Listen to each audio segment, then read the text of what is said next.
Well, here we are, everybody. As I said in a previous video, I didn't want to keep you in the dark any longer or have any more of you cry. That was the best I could do to let you know what was coming.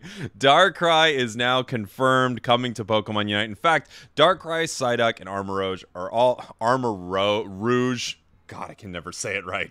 Are all confirmed to come to the game through the PTS, actually, which is a weird way for them to be confirmed. These will be announced at Worlds with a cool video, but we know about them now. Darkrai, the Speedster, is coming to the game, so we have an attacker, Speedster supporter coming with some other cool stuff coming very, very soon.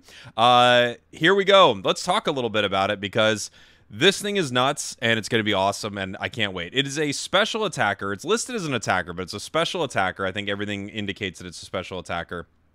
But it possibly is listed as, like, having an attack stat. Doesn't make sense, though, because it has 720 special attack, as you can see right there. So this has critical hit, which is kind of nuts, 10% critical hit. There's a possibility that this is actually translated wrong, and what you're actually seeing here is cooldown reduction.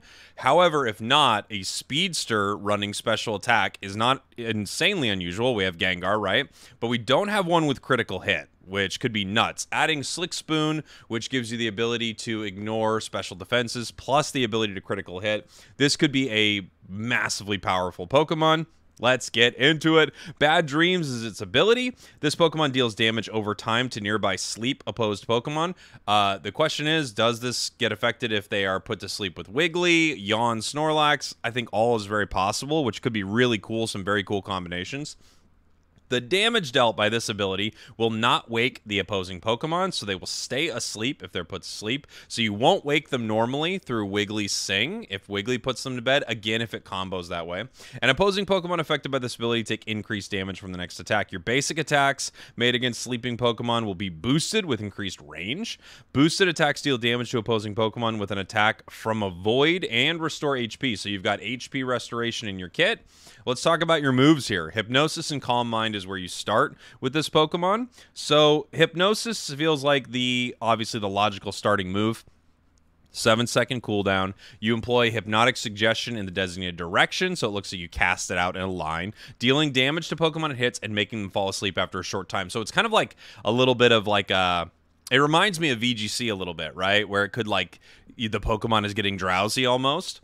And then we have Calm Mind. 9-second cooldown. You focus your mind, special attack and defense, and move speed increase. This is just like kind of that early buff move. Obviously, these are 1 to 3 level moves. It's at level 6 and I believe 8? Is that right? No, 6 and 7 where you get your move upgrades, which is an interesting move upgrade path, 6 and 7. So, Dark Void. 4.5-second cooldown. You fire balls of darkness at opposing Pokemon in the area of effect, dealing damage and marking them. This is one of the things that was leaked. We saw that. Actually, both Dark Void and Shadow Claw. When the user deals damage to marked opposing Pokemon, the marks are removed and the opposing Pokemon falls asleep. At level 11, the upgrade applies a slowing effect when you mark them. So this is really interesting. Obviously, this not only deals damage, it's on a low cooldown, 4.5 seconds, and when they take damage from you, they end up falling asleep. It's like the upgraded version of Hypnosis, basically. It feels pretty powerful. The most powerful thing about it, I think, is once they're asleep, you're not waking them up. So, like, you'll come out of, you know, the tall grass or something and set up big plays with this. It also has a really low cooldown. 4.5 seconds is really low, so big things can happen with that. We then have Shadow Claw. The user slashes in the designated direction with sharp claws made from the shadows, dealing damage and marking opposing Pokemon it hits. When the user deals damage to the marked Pokemon, the mark is removed and the Pokemon falls asleep. Another way to put them to sleep. When this move hits, this move can be used again, and the user deals damage in the designated direction with huge claws. So I'm wondering if what we're seeing here, the claws popping out, I wonder if that's the upgraded, like, move being used again. So this is on double the cooldown as Dark Void, but at the same time, you have the ability to cast it twice, so you probably have larger burst damage with something like this, right? And then the upgrade at level 11 increases the damage dealt by this move. Sounds like two strong options. Now let's take a look at our level 7 here, which is Nasty Plot and Dark Pulse. Nasty Plot, 4.5-second cooldown. Again, a really low cooldown move. has the user gain 1 nasty plot counters while moving in the designated direction. So we get a counter that you gain and you dash, basically.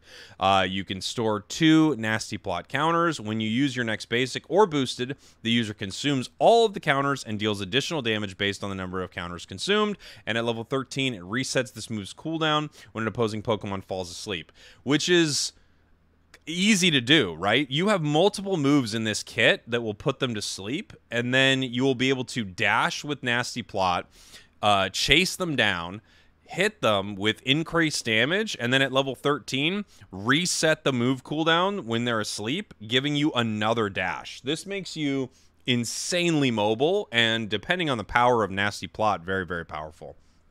Dark Pulse, huge cooldown. Now, when I was reading Dark Pulse before, I think this is like one of the most interesting things. Like, Dark Pulse is really interesting. So you hide in a circle of shadow and create 6 additional circles of shadow. I don't know exactly what this is going to look like, but it's like you create this area that you can move around in, because it says you can move freely between them. When you use it again, you appear from the designated circle of shadow, release a horrible aura imbued with ill intent. It's one of the worst kinds of intent, dealing damage to opposing Pokemon it hits. When the user is hiding in a circle of shadow, it can use Shadow Claw to attack with claws from the shadow and deal damage to opposing Pokemon. So you can attack inside this area, essentially, it seems like invisible, not invincible, but invisible. And then you grant a shield when the move hits. It's like there's a lot going on with Dark Pulse, and just from reading it, I'm not exactly sure how it will function in game. I don't know if you will kind of like jump to a designated area, if it's, you know, like, because some moves like this have like a mini hop that you kind of like hop in. And then I don't know if you just like put it down, if you can walk out of the area, if you're stuck in the area, if you can instantly like bounce between these. It's like going to be really interesting to see what this move does in the game. And we'll know in the PTS pretty soon. You get a shield when this move hits, which is pretty interesting. And then we have your Unite move. Worst Nightmare. Has the user send the designated Pokemon into a nightmare. The user then suddenly appears in the nightmare. When the user deals damage to the opposing Pokemon inside the nightmare, damage is also dealt to that Pokemon outside the nightmare. When the move is used, all of the user's move cooldowns are reset. I have no idea. Like thinking about this, it's like, okay, so there will be you not caught, right? Like, let's say you're this Lucario. There will be you not caught still fighting, and then there will be Nightmare you, who you can see taking damage and just getting beat up by Darkrai in this, like, nightmare realm. I don't know exactly how this is going to work, but this seems like a crazy, crazy assassinate Unite move that's fully set up to like isolate a Pokemon. Even if they try to get away, the version of them inside the nightmare can't get away, and you are dealing damage to it. Like, this feels like a crazy powerful assassination from Darkrai. So I can't wait to see exactly how this performs in game. But there you go. Our newest speedster, Darkrai. Again, we have the confirmation of the Pokemon coming to this PTS. I could show you it right. Where, oh, where, oh, where, oh, where, oh, where are my tweets? So right here, I'm retweeting from Pokemon Unite Vids, the PTS update. Armarouge will be testable on the 22nd, Darkrai on the 29th, and Psyduck on the 5th, which means that these could come very, very fast. They could hit the game a lot quicker than we expect. I know that they said now that China is done, we're going to be getting faster and faster releases. I would not be surprised if we see one of these Pokemon possibly in August, and then, or at least right at the beginning of September, and another one also in September. Let me know what you think in the comments. Are you excited about these 3? I'm very pumped. Psyduck is the one I'm most stoked for. Thanks for watching. Thanks for listening. I love you. I'm here in Hawaii getting ready for Worlds. I hope you tune in because I think it's going to be amazing. And there's still more to come. All right. Love you. We did it.